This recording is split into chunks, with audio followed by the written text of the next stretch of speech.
friends, myself Mridul Kumar Jain from ABES Engineering College. Today we will discuss about the POSET. POSET को start करने से पहले हम equivalence relation की बात करेंगे. एक रिलेशन जो मेरा इक्विवेलेंस रिलेशन है वो कब होगा, जब वो मेरी रिफ्लेक्सिव की प्रॉपर्टी को फुलफिल करेगा, सिमेट्रिक की प्रॉपर्टी को फुलफिल करेगा और ट्रांजिटिविटी की प्रॉपर्टी को फुलफिल करेगा. यहाँ पर इक्विवेलेंस रिलेशन जो है वो मेरा रिफ्लेक्सिव होगा, सिमेट्रिक होगा और ट्रांजिटिव होगा. लेकिन जब मैं पोसेट की बात करूँगा तो पोसेट जो है वो कब होगा एक रिलेशन, जब वो मेरी रिफ्लेक्सिव की प्रॉपर्टी को फुलफिल करेगा, एंटीसिमेट्रिक की प्रॉपर्टी को फुलफिल करेगा और ट्रांजिटिविटी की प्रॉपर्टी को फुलफिल करेगा. तो यहाँ पे सबसे पहले इक्विवेलेंस रिलेशन को देखते हैं. एक रिलेशन जब मैं कह रहा हूँ कि वो इक्विवेलेंस रिलेशन है तो वो मेरी रिफ्लेक्सिव की प्रॉपर्टी को फुलफिल करेगा. दैट मीन्स कि यहाँ पे there exist A comma a for all a belongs to set S. अगर सपोज करो मेरे पास कोई सेट एस है और मैं कह रहा हूँ कि उसमें कई सारे एलिमेंट्स मेरे पास हैं, तो उनके लिए मेरे पास क्या एग्जिस्ट करना चाहिए, ए कॉमा ए एलिमेंट होना चाहिए. अगर मैं सिमेट्रिक की बात कर रहा हूँ तो यहाँ पे मैं कह रहा हूँ कि if there exist A comma B तो this implies B comma E. अगर ए कॉमा बी टाइप का कोई भी एलिमेंट एग्जिस्ट कर रहा है तो उसमें बी कॉमा ए टाइप का एलिमेंट भी एग्जिस्ट करना चाहिए. अगर मैं ट्रांजिटिविटी की बात कर रहा हूँ तो उसकी कंडीशन क्या है, if there exists a comma b and b comma c then there must be a comma c. अगर मेरे पास रिलेशन में जितने भी मेरे पास इस टाइप के ऑर्डर्ड पेयर हैं where a is related to b and b is related to c then there must be a is related to c. इसको मैं इस तरीके से भी कह सकता हूँ कि अगर फर्स्ट एलिमेंट मेरा सेकंड से रिलेटेड है और यहाँ पे सेम सेकंड एलिमेंट से कोई एक थर्ड एलिमेंट रिलेटेड है तो मेरा फर्स्ट एलिमेंट जो है वो मेरा थर्ड एलिमेंट से रिलेटेड होना चाहिए. ये जो प्रॉपर्टी है ये किसके लिए है, इक्विवेलेंस रिलेशन के लिए. अगर ये तीनों प्रॉपर्टी साइमल्टेनियसली एग्जिस्ट कर रही हैं, तीनों प्रॉपर्टी मेरी साइमल्टेनियसली एग्जिस्ट कर रही है तो मैं रिलेशन को कौन सा रिलेशन बोलूँगा, इक्विवेलेंस रिलेशन. इससे ही सिमिलर एक रिलेशन जो है वो मेरे पास पोसेट का है जिसको हम डिस्कस कर रहे हैं. एक रिलेशन जो है वो मेरा पोसेट कब होगा, जब वो मेरी कौन कौन सी प्रॉपर्टी को फुलफिल कर रहा होगा.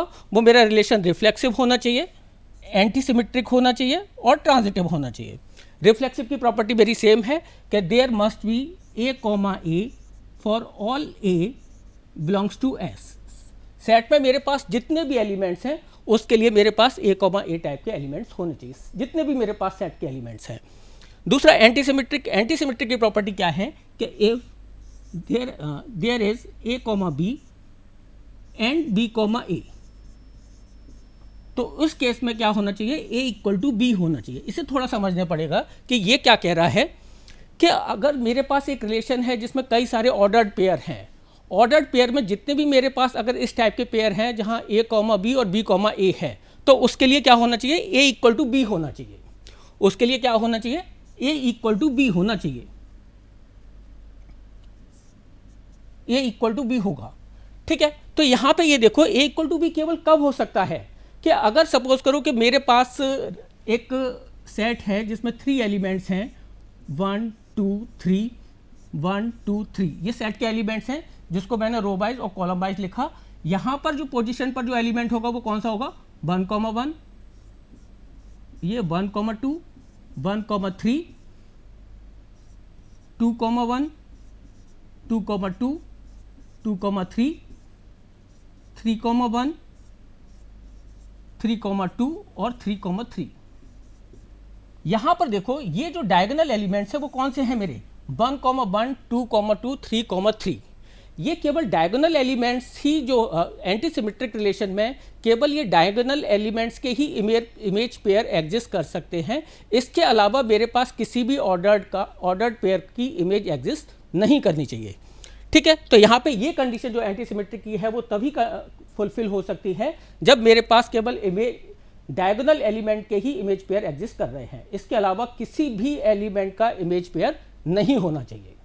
ठीक है, थर्ड प्रॉपर्टी ट्रांजिटिव की, ठीक है, वो मेरे पास सेम वही है, A is related to B and B is related to C है तो ए कॉमा सी टाइप का होना चाहिए. अगर फर्स्ट एलिमेंट का रिलेशन सेकंड एलिमेंट से है और सेकंड का किसी थर्ड एलिमेंट से है तो फर्स्ट का एलिमेंट का रिलेशन थर्ड एलिमेंट के साथ होना चाहिए. ठीक है, तो ये तीनों प्रॉपर्टी. तो यहाँ पे दोनों में डिफरेंस क्या है, दोनों में डिफरेंस इक्विवेलेंस रिलेशन और पोसेट में डिफरेंस जो है वो केवल क्या है कि इक्विवेलेंस रिलेशन में मेरे पास सिमेट्रिक रिलेशन की बात करते हैं, और यहाँ पर जो हम बात करते हैं पो सेट में वो एंटी सिमेट्रिक रिलेशन की बात करते हैं। सिमेट्रिक रिलेशन का मतलब क्या है, जितने भी मेरे पास ऑर्डर्ड पेयर हैं उन सभी की इमेज एग्जिस्ट करनी चाहिए, जबकि एंटी सिमेट्रिक में हम किस बात की करते हैं कि केवल और केवल डायगोनल एलिमेंट्स की इमेज पेयर एग्जिस्ट कर सकते हैं, इसके अलावा किसी भी एलिमेंट की इमेज पेयर नहीं होना चाहिए। ठीक है, इसके साथ हम कुछ एग्जाम्पल्स लेके देखते हैं कि सपोज करो कि मेरे पास एक सेट है एस, जिसमें कौन कौन से एलिमेंट हैं, 1 2 3, ये 3 एलिमेंट्स हैं 1 2 3।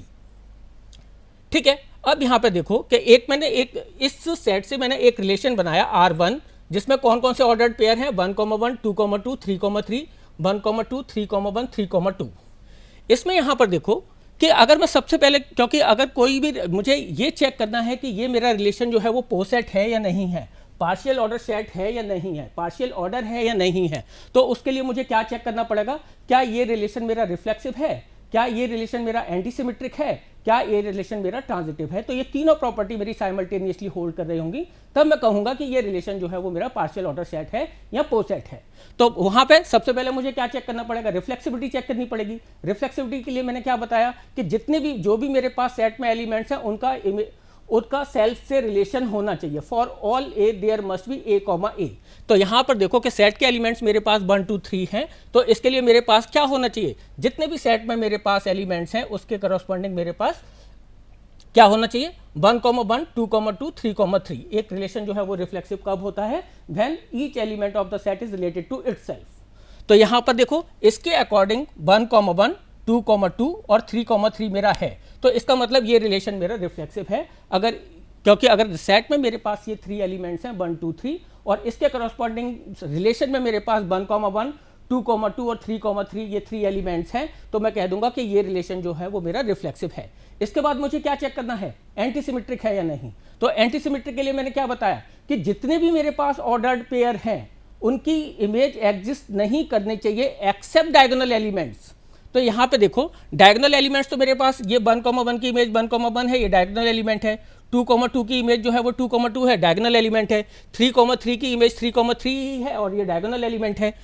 1, 2 के लिए मुझे चेक करना पड़ेगा कि 1, 2 की इसमें इमेज एग्जिस्ट कर रही है, 1, 2 की इस पूरे रिलेशन में इमेज एग्जिस्ट नहीं कर रही है। 3, 1 के लिए इमेज एग्जिस्ट कर रही है, नहीं कर रही है। 3, 2 के लिए कर रही है, नहीं कर रही है। इसका मतलब यहाँ पर डायगोनल एलिमेंट्स के अलावा मेरे पास कोई सा भी इमेज पेयर ऐसा नहीं है जिसकी इमेज पेयर एग्जिस्ट कर रही हो। अगर इसमें इमेज पेयर एग्जिस्ट नहीं कर रही तो मैं कह दूंगा कि ये रिलेशन जो है वो मेरा किस टाइप का है, एंटी सिमेट्रिक रिलेशन है। अब मैं बात करूंगा ट्रांजिटिव रिलेशन की। ट्रांजिटिव रिलेशन की कंडीशन क्या है कि अगर मेरा A is related to B है और B is related to C है तो A is related to C होना चाहिए। तो यहाँ पे देखो कि मुझे चेक करना पड़ेगा कि अब देखो यहाँ पे 1 का रिलेशन 1 से है और 1 का रिलेशन 2 से भी है, तो 1 का 2 से होना चाहिए। वो पेयर मेरा यहाँ पर एग्जिस्ट कर रहा है। यहाँ पे इसके बाद देखो 2, 2 का रिलेशन है, 2 से कोई स्टार्ट होने वाला कोई भी पेयर नहीं है। 3 के लिए है, 3 इज रिलेटेड टू 3 है और 3 फिर इज रिलेटेड टू 1 है। 3 का रिलेशन 3 से है और 3 का फिर 1 से है, तो इस केस में 3 का 1 से होना चाहिए, तो वो पेयर मेरा यहाँ पे एग्जिस्ट कर रहा है। सिमिलरली 3, 3 है यहाँ पर और 3 का रिलेशन 2 से भी है, तो 3, 2 एग्जिस्ट करना चाहिए, वो मेरा यहाँ पर है। इसका मतलब क्या हुआ कि ये पूरा रिलेशन जो मुझे दिया हुआ है वो मेरी रिफ्लेक्सिबिलिटी की प्रॉपर्टी को फुलफिल कर रहा है, मेरी एंटी सिमेट्रिक प्रॉपर्टी को फुलफिल कर रहा है और ट्रांजिटिविटी प्रॉपर्टी को फुलफिल कर रहा है। तो मैं इस रिलेशन को पोसेट या पार्शियल ऑर्डर सेट कह सकता हूँ। ठीक है, एक और एग्जांपल लेके देखते हैं। R2 देखो, R2 में जो मेरे पास जो रिलेशन दिया हुआ है वो क्या दिया हुआ है, 1, 1, 2, 2, 3, 3, 1, 2, 2, 1। यहाँ पर देखो कि सबसे पहले मुझे रिफ्लेक्सिबिलिटी चेक करनी है। रिफ्लेक्सिबिलिटी के लिए मैं क्या कहूँगा, फिर से मैं वही वाली बात कहूँगा कि अगर सेट में मेरे पास 3 एलिमेंट्स हैं 1, 2, 3, तो मेरे पास कौन कौन से पेयर होने चाहिए, 1, 1, 2, 2, 3, 3। तो यहाँ पर इस रिलेशन में ये तीनों पेयर मेरे पास एग्जिस्ट कर रहे हैं, 1, 1, 2, 2, 3, 3। इसके बाद मुझे क्या चेक करना है, एंटी सिमेट्रिक है या नहीं है। एंटी सिमेट्रिक के लिए मैंने क्या कहूँगा कि किसी भी ऑर्डर्ड पेयर की इमेज पेयर एग्जिस्ट नहीं करना चाहिए, किसी भी ऑर्डर्ड पेयर का इमेज एग्जिस्ट नहीं करना चाहिए except diagonal elements. That means कि 1, 1, 2, 2, 3, 3 इसके अलावा किसी भी एलिमेंट का इमेज पेयर नहीं होना चाहिए। तो यहाँ पे देखो कि इसके बाद जो मेरे पास यहाँ पे पेयर दिए हुए हैं 1, 2 और 2, 1, ये एक दूसरे की इमेज पेयर है। तो मैंने क्या कहा, एंटी सिमेट्रिक में इस टाइप के पेयर नहीं हो सकते हैं। ठीक है, तो एंटी सिमेट्रिक रिलेशन में इस टाइप के पेयर नहीं होंगे, तो दैट मीन्स कि ये रिलेशन मेरा सिमेट्रिक तो है लेकिन एंटी सिमेट्रिक नहीं है। तो इसका मतलब अगर रिलेशन मेरा रिफ्लेक्सिव है और एंटी सिमेट्रिक नहीं है तो ये फिर रिलेशन जो है वो मेरा पोसेट भी नहीं होगा। ये रिलेशन मेरा पोसेट था लेकिन ये रिलेशन जो है वो मेरा पोसेट नहीं होगा। एक और एग्जाम्पल लेके देखते हैं। यहाँ पर देखो कि R3 जो एग्जाम्पल लिखा हुआ है इसमें कौन कौन से ऑर्डर्ड पेयर हैं, 1,1, 2,2, 3,3। इसका मतलब ये रिलेशन से देख के मुझे ये पता चल रहा है कि ये रिलेशन जो है वो मेरा रिफ्लेक्सिव है, क्योंकि यहाँ पे 1,1, 2,2 और 3,3 ये पेयर एग्जिस्ट कर रहे हैं। क्या ये रिलेशन जो है वो मेरा एंटीसिमेट्रिक है? क्योंकि अब इसमें इन पेयर्स के अलावा कोई सा एक भी ऑर्डर्ड पेयर ऐसा है जिसके करस्पॉन्डिंग मुझे उसका इमेज पेयर मिल रहा हो। तो इसके अलावा इसमें कोई सा ऑर्डर्ड पेयर नहीं है जिसका मुझे इमेज पेयर मिल रहा हो। तो दैट मीन्स कि ये रिलेशन जो है वो मेरा एंटीसिमेट्रिक भी है और ये रिलेशन जो है वो मेरा ट्रांजिटिव रिलेशन भी है, क्योंकि अगर कोई भी रिफ्लेक्सिव रिलेशन है केवल उसमें यही पेयर्स हैं तो वो रिलेशन जो है वो मेरा हमेशा every reflexive relation is always transitive relation. तो अगर उसमें ये केवल यही पेयर्स हैं, केवल सेल्फ पेयर्स हैं, तो वो रिलेशन जो है वो मेरा ट्रांजिटिव भी होगा। तो दैट मीन्स कि ये जो मेरा रिलेशन दिया हुआ है ये मेरा पोसेट है। R4 को देखते हैं। R4 में क्या है कि 1,1, 2,2, 3,3। इसका मतलब ये रिलेशन मेरा रिफ्लेक्सिव है।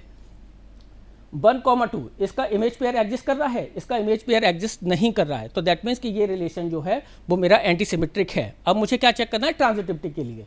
ट्रांजिटिविटी के लिए मुझे क्या चेक करना पड़ेगा, अगर मेरा 1 का रिलेशन 1 से है और 1 का रिलेशन 2 से है तो 1 का रिलेशन 2 से होना चाहिए, वो मेरा ऑलरेडी एग्जिस्ट कर रहा है। ठीक है, इसके अलावा 1 का रिलेशन ये 2 से है और 2 का रिलेशन 2 से है तो मेरा 1,2 फिर से होना चाहिए, वो भी ऑलरेडी है। तो दैट मीन्स कि ये रिलेशन जो है वो मेरा रिफ्लेक्सिव रिलेशन भी है, एंटीसिमेट्रिक भी है और ट्रांजिटिविटी की प्रॉपर्टी को भी फुलफिल कर रहा है। तो ये रिलेशन जो है वो पोसेट होगा। यहाँ पर देखो एक नल सेट को लिया हुआ है मैंने। क्या ये नल सेट जो है वो मेरा पोसेट होगा? अब यहाँ पे नल सेट के लिए मुझे चेक करना पड़ेगा क्या नल सेट मेरा रिफ्लेक्सिव रिलेशन है। रिफ्लेक्सिव के लिए मुझे क्या चाहिए कि सेट में अगर मेरे पास ये 3 एलिमेंट्स हैं 1, 2, 3, तो मेरी मिनिमम रिक्वायरमेंट जो है वो क्या है कि उस सेट में मेरा 1,1, 2,2 और 3,3 होना ही चाहिए। ठीक है, तो यहाँ पे अगर ये नल सेट है और इसमें 1,1, 2,2, 3,3 नहीं है, जबकि सेट मेरा S है जिसमें एलिमेंट 1, 2, 3 है, तो दैट मीन्स कि ये रिलेशन मेरा रिफ्लेक्सिव नहीं है। अगर और इन तीनों में प्रॉपर्टी में से रिफ्लेक्सिव, एंटीसिमेट्रिक और ट्रांजिटिव प्रॉपर्टी में से एक भी अगर होल्ड नहीं कर रही है तो रिलेशन जो है वो मेरा पोसेट नहीं होगा। ठीक है, एक लास्ट एग्जाम्पल देखते हैं R6।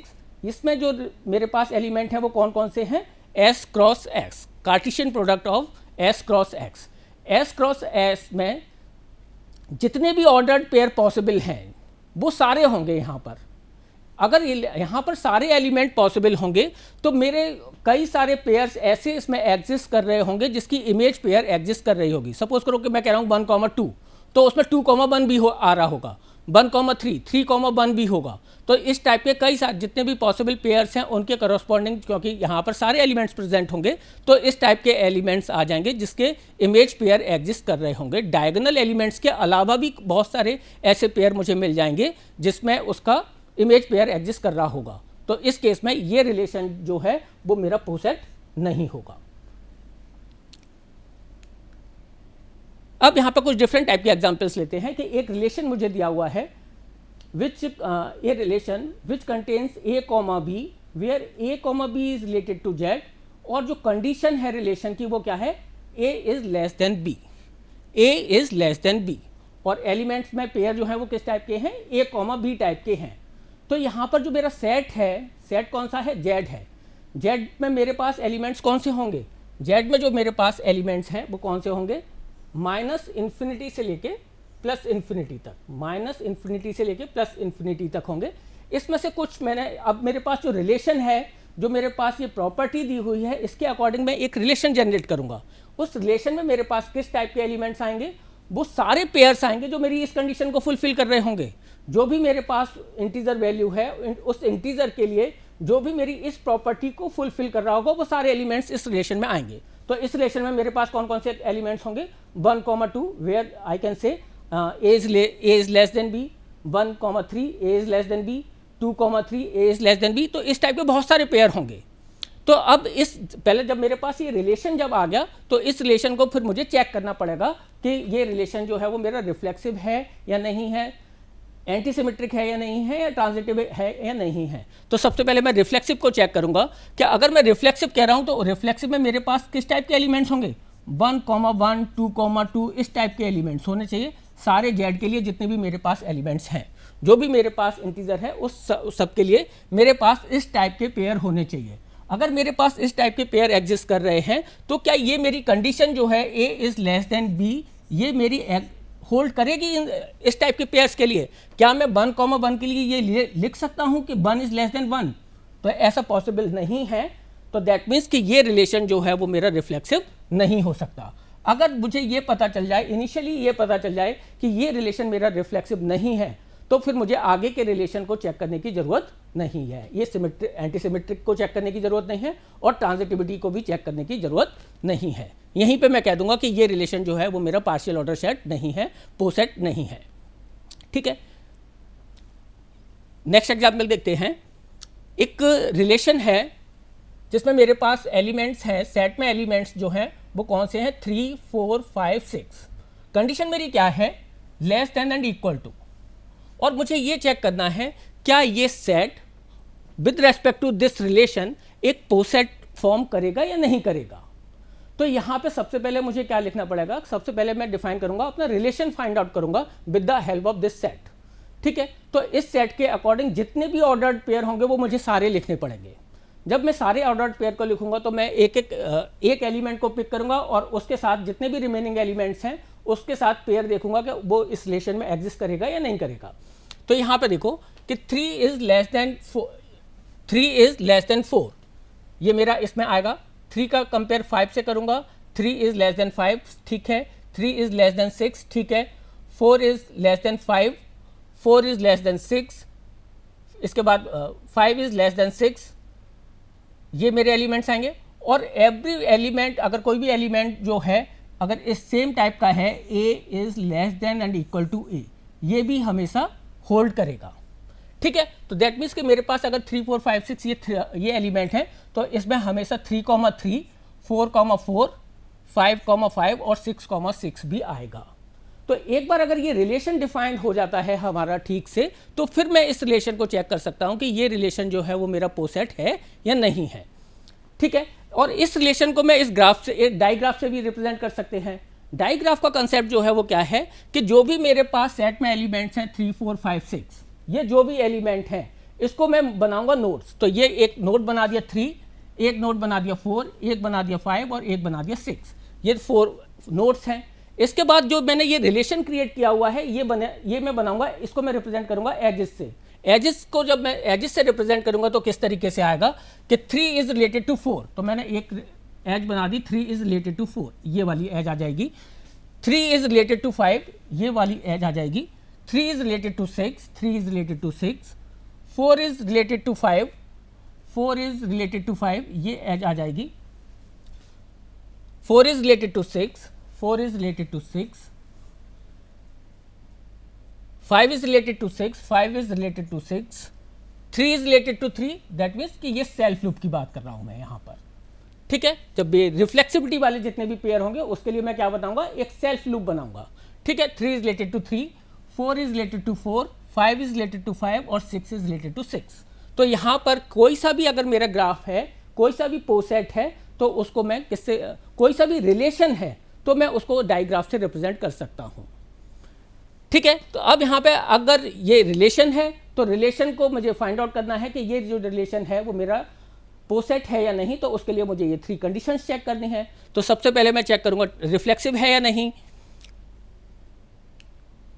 सबसे पहले मैं चेक करूंगा ये रिफ्लेक्सिव है या नहीं। तो रिफ्लेक्सिव के लिए मैंने क्या बताया कि मेरे पास सेट में अगर ये 4 एलिमेंट्स हैं 3, 4, 5, 6, तो मेरे पास सेट में रिलेशन में कौन से एलिमेंट्स होने चाहिए, 3, 3, 4, 4, 5, 5, 6, 6। तो इस रिलेशन में ये वाले पेयर्स जो है वो मेरे एग्जिस्ट कर रहे हैं 3,3 भी है, 4,4 भी है, 5,5 भी है और 6,6 भी है। ठीक है, ये मेरे सारे एलिमेंट्स एग्जिस्ट कर रहे हैं। तो यहाँ पर मैं कह दूंगा कि ये जो है वो ये रिलेशन जो है वो मेरा रिफ्लेक्सिव है। एंटीसिमेट्रिक के लिए जब मैं चेक करूंगा तो मैं क्या बताऊंगा कि यहाँ पर कोई सा भी एक भी एलिमेंट ऐसा नहीं होना चाहिए जिसकी इमेज पेयर एग्जिस्ट कर रही है। तो यहाँ पे देखोगे कि 3,4, 3,5, 3,6, 4,5, 4,6, 5,6 यहाँ पे किसी भी एलिमेंट का इमेज पेयर एग्जिस्ट नहीं कर रहा है। तो इमेज पेयर एग्जिस्ट नहीं कर रहा है एक्सेप्ट डायगोनल एलिमेंट्स। तो ये रिलेशन जो है वो मेरा एंटीसिमेट्रिक रिलेशन है। ट्रांजिटिविटी के लिए मुझे चेक करना पड़ेगा कि अगर मेरा ए का रिलेशन बी से है और बी का सी से है तो ए का सी से होना चाहिए। यहाँ पे देखो 3 का रिलेशन 4 से है और 4 का रिलेशन 5 से है, तो मेरा किसका रिलेशन होना चाहिए? 3 का 5 से होना चाहिए। वो इस टाइप के पेयर यहाँ पर एग्जिस्ट कर रहे हैं 3,5। 3 का रिलेशन 4 से है, 4 का रिलेशन 6 से है, तो 3 का 6 से होना चाहिए। वो पेयर यहाँ पर एग्जिस्ट कर रहे हैं। तो यहाँ पर इस टाइप के जितने भी मेरे पेयर्स हैं जहाँ ए का रिलेशन बी से है और बी का सी से है तो ए का सी से होना चाहिए, वो सारे इमेज पेयर यहाँ पर एग्जिस्ट कर रहे हैं। तो ये रिलेशन जो है वो मेरा पोसेट बनाएगा क्योंकि यहाँ पर मेरी तीनों रिलेशन की प्रॉपर्टी फुलफिल हो रही हैं। नेक्स्ट जो मैं बात करता हूँ कि यहाँ पर एक ये रिलेशन दिया हुआ है D12। D12 का मतलब क्या है? I have, D means divisibility, and I have the number from 1 to 12 and I will put all the numbers which can divide 12। तो यहाँ पे जो भी नंबर 1 से लेकर 12 तक जितने भी मेरे पास नंबर हैं और वो सारे नंबर्स को रखूंगा जो 12 को डिवाइड कर सकते हैं। तो यहाँ पे देखो 1 can divide 12, 2 can divide 12, 3 can divide 12, 4 can divide 12, 6 can divide 12 और 12 कैन डिवाइड 12। तो ये जो नंबर्स हैं केवल यही सारे वो नंबर्स हैं जो 12 को डिवाइड कर सकते हैं। तो इसके अकॉर्डिंग ये मेरे पास क्या आ गया? ये मेरे पास सेट आ गया। अब D12 के अकॉर्डिंग मैंने एक सेट बना दिया। सेट के अकॉर्डिंग जो है मैंने ये रिलेशन क्रिएट किया। इस रिलेशन में वो सारे पेयर्स रखूंगा जो मेरी डिविजिबिलिटी की कंडीशन को फुलफिल कर रहे होंगे। वो सारे एलिमेंट्स को रखूंगा जो डिविजिबिलिटी की कंडीशन को फुलफिल कर रहे होंगे। तो 1 कैन डिवाइड 2, 1 कैन डिवाइड 3, क्योंकि 1 जो है वो सारे नंबर्स को डिवाइड कर देगा, तो ये सारे नंबर्स आएंगे। फिर मैं 2 के साथ चेक करूंगा, 2 जो है वो 4 को डिवाइड करेगा, 2 कैन डिवाइड 6, 2 कैन डिवाइड 12। फिर मैं 3 के लिए चेक करूंगा, 3 कैन डिवाइड 6, 3 कैन डिवाइड 12। फिर मैं 4 के लिए चेक करूंगा, 4 कैन डिवाइड 12। 6 के लिए चेक करूंगा, 6 कैन डिवाइड 12 और every number can divide itself. तो ये 1,1, 2,2, 3,3, 4,4, 5,5, 6,6 और 12,12 ये सारे एलिमेंट्स आ जाएंगे। फिर मुझे क्या चेक करना पड़ेगा कि ये relation reflexive, antisymmetric and transitive है या नहीं है। तो रिफ्लेक्सिव के लिए मेरे पास क्या होना चाहिए? 1,1 ये जो पेयर्स हैं वो होने चाहिए मेरे पास सारे, ये रिफ्लेक्सिव पेयर्स हैं मेरे। तो दैट मीन्स कि ये जो रिलेशन है वो मेरा रिफ्लेक्सिव है क्योंकि यहाँ पे 1,1, 2,2 इस टाइप के सारे जितने भी मेरे पास सेट में एलिमेंट्स हैं वो सारे एग्जिस्ट कर रहे हैं। तो ये रिलेशन जो है वो मेरा रिफ्लेक्सिव है। एंटीसिमेट्रिक के लिए मुझे क्या चेक करना पड़ेगा कि जितने भी मेरे पास ऑर्डर्ड पेयर हैं एक्सेप्ट दीज डायगोनल एलिमेंट्स, उसमें से किसी भी एलिमेंट का इमेज पेयर नहीं होना चाहिए। तो यहाँ पर देखोगे कि किसी भी एलिमेंट का इमेज पेयर एग्जिस्ट नहीं कर रहा है। तो ये रिलेशन रिफ्लेक्सिव है। ये रिलेशन किसी भी इमेज का, यहाँ पर जितने भी ऑर्डर्ड पेयर लिखे हुए हैं उसमें किसी भी ऑर्डर्ड पेयर का इमेज एग्जिस्ट नहीं कर रही है। तो दैट मीन्स कि ये रिलेशन जो है वो मेरा एंटीसिमेट्रिक भी है।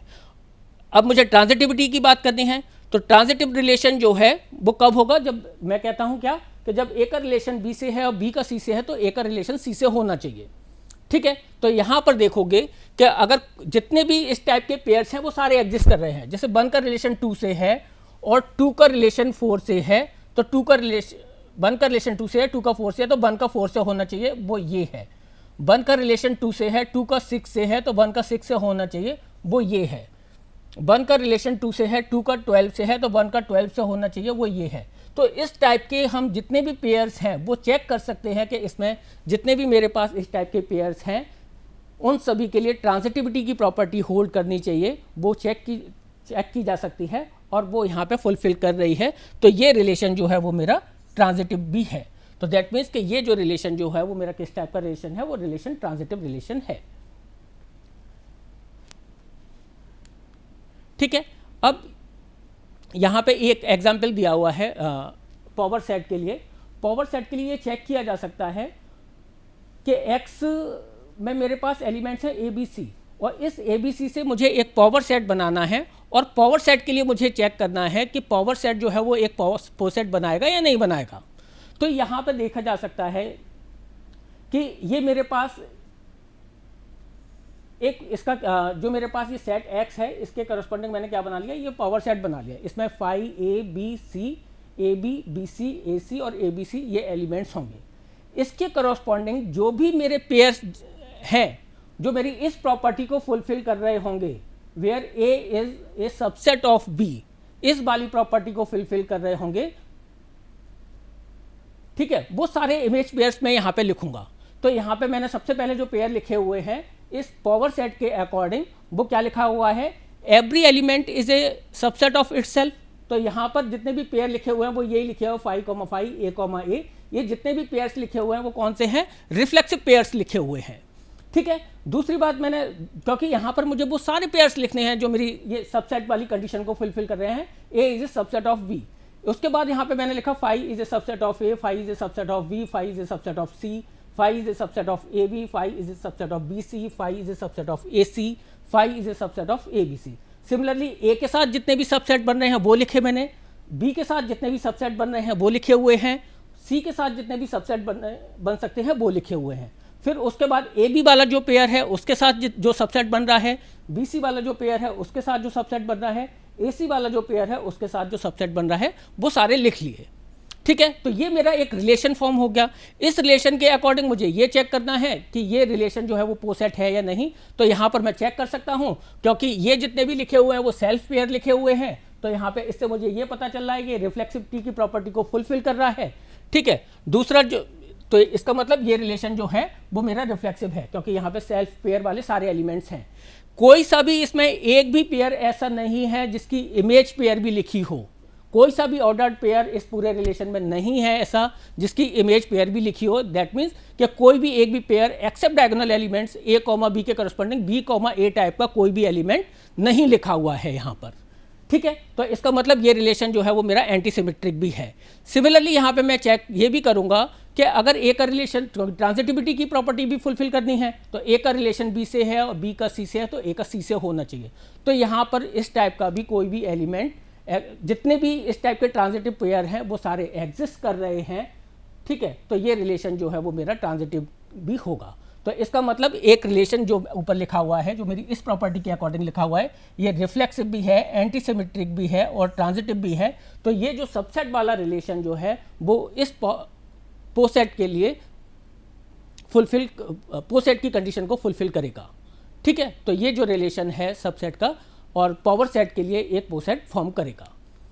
इसके बाद मैं जो बात कर रहा हूँ कि कोई से भी एक पोसेट है जिसमें कोई से भी दो एलिमेंट को मैं कंपेयर कर सकता हूँ। अगर उन दो एलिमेंट को मैं कंपेयर कर सकता हूँ और where A is less than and equal to B और B is less than equal to A, इन दोनों में से एक भी कंडीशन अगर मेरी फुलफिल कर रही है तो मैं कह दूंगा कि ये दो एलिमेंट को मैं कंपेयर कर सकता हूँ।